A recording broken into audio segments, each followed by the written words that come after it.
Another big good news for Indians. 11 दिसंबर 2023 को supreme court के 5 जजेस ने मिलकर एक ऐतिहासिक निर्णय दिया। साल 2019 में सरकार द्वारा आर्टिकल 370 को हटाने वाले डिसीजन को सही ठहराया।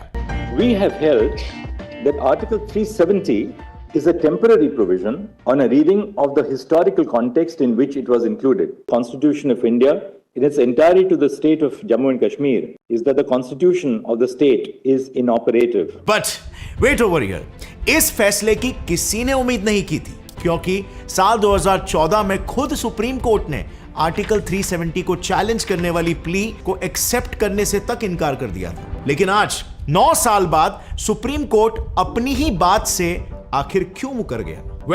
अभी दिए गए सुनवाई में सुप्रीम कोर्ट ने कॉन्स्टिट्यूशन में 3 ऐसे लॉज को ऑब्जर्व किया जो वो 9 सालों पहले ऑब्जर्व नहीं कर पाए थे। अब वो 3 ऐसे लॉज क्या है, इसके बारे में हम कुछ ही देर में बात करेंगे। लेकिन इससे भी ज्यादा वियर्ड बात यह है कि जिन लोगों ने 2019 में गवर्नमेंट के खिलाफ आर्टिकल 370 को हटाने के लिए सुप्रीम कोर्ट में केस किया था, उन्होंने खुद फैसले के महज 4 महीने पहले ही इस केस से अपना नाम वापस ले लिया। आखिर क्यों? और रही बात वहां की जनता की, तो उनके सुर भी एकदम से बदल गए। आज वहां पर बुरहान वानी और जावेद मट्टू जैसे कश्मीरी टेररिस्ट के घर वाले प्राउडली हिंदुस्तान का झंडा फहरा रहे हैं और सारे जहां से अच्छा हिंदुस्तान हमारा ये गा रहे। सारे जहां से अच्छा हिंदुस्तान हमारा, हम बुलबुलें इसकी, ये हिंदुस्तान हमारा। इतना स्टॉन्च चेंज आखिर कैसे? आखिर जम्मू एंड कश्मीर में ऐसा चल क्या रहा है कि वहां के लोग रातों रात अपनी रेडिकल सोच बदल रहे हैं? Let's find this out. साल 2014 में विजय लक्ष्मी झा नाम की एक लेडी ने सुप्रीम कोर्ट में आर्टिकल 370 को चैलेंज करने के लिए, यानी कि कश्मीर से 370 हटाने के लिए एक केस फाइल करने की कोशिश की थी। पर सुप्रीम कोर्ट ने केस की सुनवाई तो दूर, केस को एक्सेप्ट करने से तक मना कर दिया था। इस केस को रिजेक्ट करते हुए सुप्रीम कोर्ट ने कहा था कि जम्मू एंड कश्मीर का कॉन्स्टिट्यूशन इंडियन कॉन्स्टिट्यूशन के बाद 1956 में बना है, मतलब वो ज्यादा रीसेंट है। और जम्मू एंड कश्मीर के कॉन्स्टिट्यूशन को पावर इंडियन कॉन्स्टिट्यूशन का आर्टिकल 370 दे रहा है और इसीलिए वो एब्सोल्युटली वैलिड है। बेसिकली सुप्रीम कोर्ट के तब का डिसीजन ये था कि जम्मू एंड कश्मीर में आर्टिकल 370 रहे और वो एक ऑटोनॉमस स्टेट रहे। बट अब देखना 9 साल बाद यही सुप्रीम कोर्ट अपने डिसीजन को चेंज कैसे करता है। अगस्त 2019 में, जैसे हमें पता है, इंडियन गवर्नमेंट ने आर्टिकल 370 को खारिज कर दिया। तब हुआ ये कि उसी साल कुल मिलाकर 23 लोगों ने इस निर्णय के खिलाफ सुप्रीम कोर्ट में केस फाइल कर दिया और सरकार पर ये 3 मुख्य आरोप लगा दिए। आरोप नंबर 1, आर्टिकल 370 को हटाकर जम्मू एंड कश्मीर की आजादी पूरी तरीके से खत्म कर दी जाए। आरोप नंबर 2, आर्टिकल 37 को हटाया ही नहीं जा सकता क्योंकि ये अनकॉन्स्टिट्यूशनल है। And last but definitely not the least, आरोप नंबर 3, इंडियन पार्लियामेंट के पास आर्टिकल 370 के हटाने की पावर्स ही नहीं है। ये सरकार का इलीगली लिया हुआ एक्शन है। और फिर हुई सुनवाई और आया डिसीजन लेने का वक्त। इस बार 11 दिसंबर 2023 को सुप्रीम कोर्ट ने 9 साल बाद अपने ही डिसीजन को चेंज किया। Chief justice of India DY Chandrachud ji और उनके 5 जजेस की बेंच ने एक मत होकर यह वर्डिक्ट दिया कि आर्टिकल 370 का एब्रोगेशन पूरी तरीके से सही है। इनफैक्ट CGI ने उन पिटिशनर्स के तीनों एलिगेशंस का एक एक करके काफी इंटरेस्टिंग जवाब दिया जो उनसे 9 साल पहले मिस हो गया था। सबसे पहले उन्होंने बताया कि देश आजाद होते ही 1947 में जम्मू एंड कश्मीर के राजा हरि सिंह जी ने सेपरेट देश बनने का फैसला किया था। पर जब 1948 में पाकिस्तान ने जम्मू एंड कश्मीर पर इन्वेजन शुरू कर दिया था, तब राजा हरि सिंह जी ने खुद ही इंडिया से मदद मांगते हुए इंस्ट्रूमेंट ऑफ एक्सेशन, यानी कि इंडिया के स्टेट बनने का एक एग्रीमेंट साइन किया था। और इसे हाईलाइट करते हुए चीफ जस्टिस ऑफ इंडिया ने क्लियरली ये कहा कि उस दिन से जम्मू एंड कश्मीर भी बाकी स्टेट्स की तरह इंडिया का एक इंटीग्रल पार्ट बन गया था। That the state of Jammu and Kashmir did not retain an element of sovereignty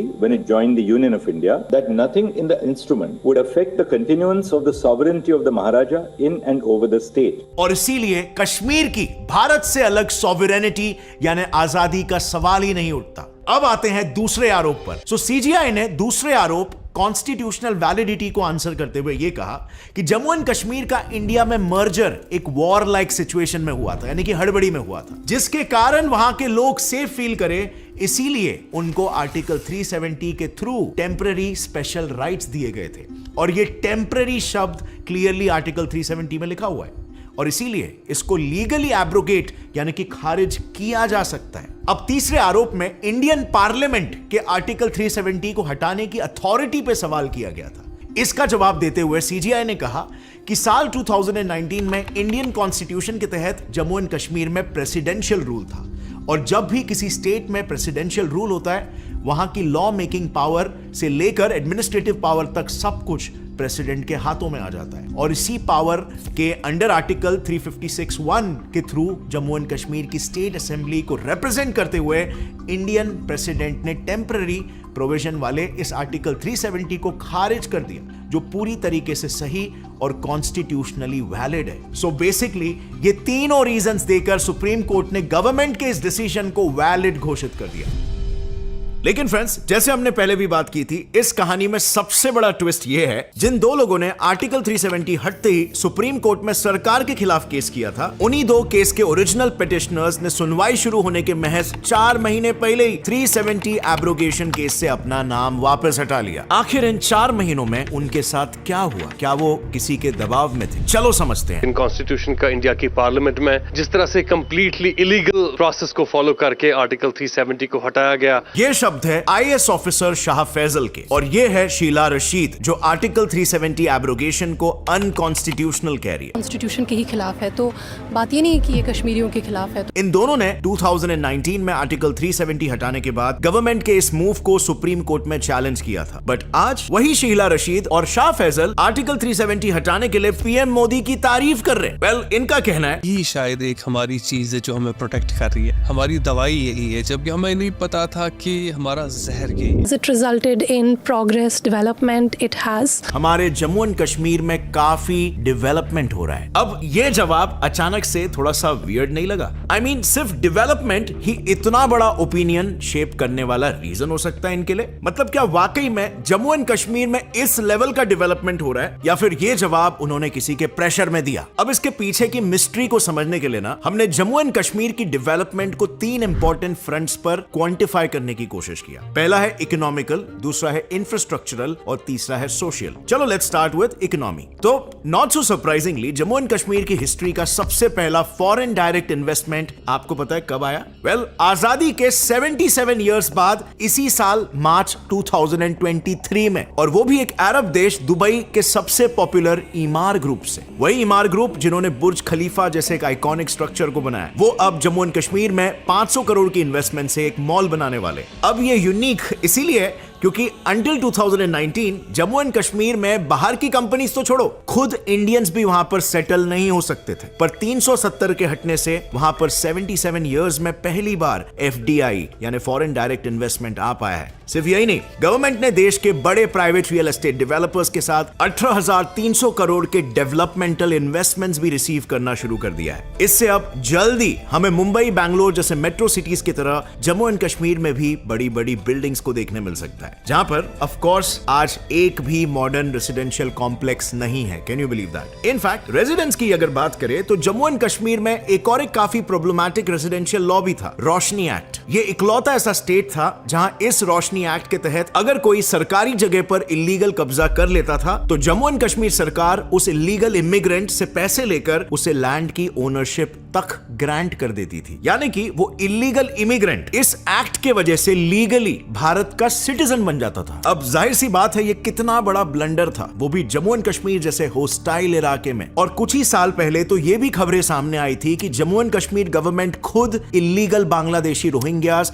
को वहां पर पैसे लेके बसा रही थी, और ऐसा करके उन्होंने अब तक 25,440 करोड़ का स्कैम किया है। यानी कि आज वहां पर 25,448 करोड़ की जमीन कंप्लीटली इलीगल इमिग्रेंट्स द्वारा एंक्रोच्ड है। लेकिन आज 370 के हटाने के बाद इंडियन गवर्नमेंट ने जम्मू एंड कश्मीर में 28,400 करोड़ इन्वेस्ट करके इंडस्ट्रियल डेवलपमेंट पॉलिसी इंप्लीमेंट की है। इसके तहत वहां पर इंडस्ट्रियल क्लस्टर्स डेवलप हो रहे हैं, जिसमें कई प्राइवेट प्लेयर्स ने ऑलरेडी अपने फैक्ट्री सेटअप भी कर दिए हैं, जिससे सरकार का ऐसा मानना है कि वहां पर एनुअली 10,000 जॉब्स क्रिएट होंगे। और क्रिएट होंगे तो छोड़ो, अभी प्रेजेंटली भी अगर देखें तो जम्मू एंड कश्मीर का जीएसडीपी 1,13,000 करोड़ रुपए से कुछ ही सालों में डबल यानी कि 2,27,000 करोड़ हो गया। इस ह्यूज इकोनॉमिक डेवलपमेंट के पीछे जम्मू एंड कश्मीर के इंफ्रास्ट्रक्चर डेवलपमेंट प्रोजेक्ट्स का सबसे बड़ा हाथ है। पहले जम्मू में इस तरह के डेंजरस ब्रिजेस एकदम आम बात थी, रोड्स भी वहां पर कुछ ऐसे हुआ करते थे। पर 2019 के बाद वहां पर दुनिया का लॉन्गेस्ट रेलवे ब्रिज, दुनिया का longest highway tunnel, 25 national highways, 4 all weather strategic roads, जिससे आर्मी कभी भी कम से कम समय में बॉर्डर्स पे पहुंच पाए, और अकेले जम्मू रीजन में 3,885 किलोमीटर लेंथ के रोड्स बनाए गए। अब ये सारे रिफॉर्म्स ने डायरेक्टली वहां के इकोनॉमिक डेवलपमेंट और एम्प्लॉयमेंट बढ़ाने में मदद करना शुरू कर दिया, क्योंकि इससे हुआ ये कि वहां ट्रांसपोर्टेशन और लॉजिस्टिक्स यानी कि गुड्स और रॉ मटेरियल इजीली पहुंच पाए, जिससे वहां पर न्यूमरस फैक्ट्री सेटअप होने लगी और रोजगार बढ़ने लगा। अब रोड और इंफ्रास्ट्रक्चरल डेवलपमेंट के अलावा आज कश्मीर में 30 सालों में पहली बार मूवी थिएटर्स भी ओपन हो रहे। एजुकेशन की अगर बात करें तो पहले एजुकेशन की ये हालत थी, मिलिटेंसी की वजह से 6-6 महीने स्कूल्स और कॉलेजेस बंद रहते थे। आतंकवाद जो था उससे तो हम लोग प्रभावित थे, क्योंकि एक वक्त था कि जब हम पढ़ना चाहते थे यहाँ 6-6 महीने स्कूल बंद रहते थे। इवन आर्टिकल 370 हटाने से पहले वहां पर सिर्फ 3 मेडिकल कॉलेजेस थे, लेकिन आज वहीं पर 2 नए एम्स, 7 नए मेडिकल कॉलेजेस और 15 नर्सिंग कॉलेजेस बन गए हैं। इसके अलावा जम्मू एंड कश्मीर में यूथ की हायर स्टडीज के लिए 49 नए डिग्री कॉलेजेस और साथ ही IIT और IIM भी ओपन किए गए हैं। सो मेरे कहने का मतलब बेसिकली ये है कि इसी डेवलपमेंट की वजह से आज आम कश्मीरियों का भी पर्सपेक्टिव चेंज हो रहा है। वो कहावत आपने सुनी होगी, शो डोंट टेल, कश्मीर में बिल्कुल यही होते हुए दिख रहा है। आज कश्मीर में सिचुएशन इतनी ड्रास्टिकली बदल चुकी है कि हिजबुल मुजाहिदीन टेररिस्ट बुरहान वानी के पिताजी 15 अगस्त को इंडियन फ्लैग होइस्ट कर रहे थे।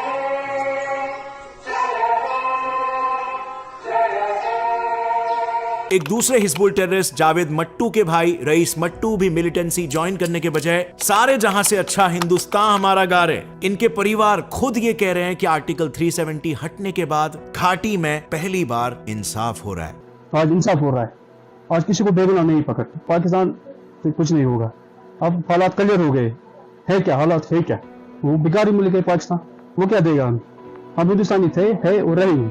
Current Jammu and Kashmir DGP Dilbag Singh ji ने बताया कि इस साल लिटरली सिर्फ 10 लोगों ने कश्मीरी मिलिटेंट्स को ज्वाइन किया है, जो कि पहले मिनिमम 200 हुआ करता था। अब इसमें एक बड़ा हाथ इंडियन आर्मी के रिहैबिलिटेशन पॉलिसी का भी था, जिसके तहत मिलिटेंसी ज्वाइन किए हुए कश्मीरी यूथ को भी मिलिट्री में लाया जा रहा है। उन्हें मंथली स्टाइपेंड, वोकेशनल ट्रेनिंग और सेल्फ एम्प्लॉयमेंट के लिए लोन्स भी दिए जा रहे हैं। और रही बात बाकी के 29,925 आम कश्मीरी यूथ की, तो उन्हें तो आर्टिकल 370 के हटाने के बाद से जम्मू एंड कश्मीर में गवर्नमेंट जॉब्स पर मास लेवल पर रिक्रूट किया जा रहा है, जिस वजह से ही जो कश्मीर में टेररिज्म को सपोर्ट करते थे आज वो भारत के साथ है, क्योंकि उनको रोजगार मिल रहा है। और इसीलिए आज पहली बार आप देखेंगे हमारे कश्मीर से आरिफ खान और शीतल देवी जैसे प्लेयर्स एशियन पैरा गेम्स और ओलंपिक जैसे इंटरनेशनल प्लेटफॉर्म्स पर इंडिया को प्राउडली रिप्रेजेंट कर रहे हैं। एंड टू बी ऑनेस्ट, अब मुझे बताओ, क्या ये आज से पहले कभी हुआ है? इस बारे में आपको क्या लगता है? कमेंट में जरूर बताएं। और अगर आपको इस वीडियो से कुछ भी नया सीखने मिला, मजा आया देखकर, तो एक लाइक जरूर ठोकना और चैनल को सब्सक्राइब कर लो और नोटिफिकेशन बेल ऑन कर लेना। See you next time. Till then, as always, stay curious and keep learning. Jai Hind.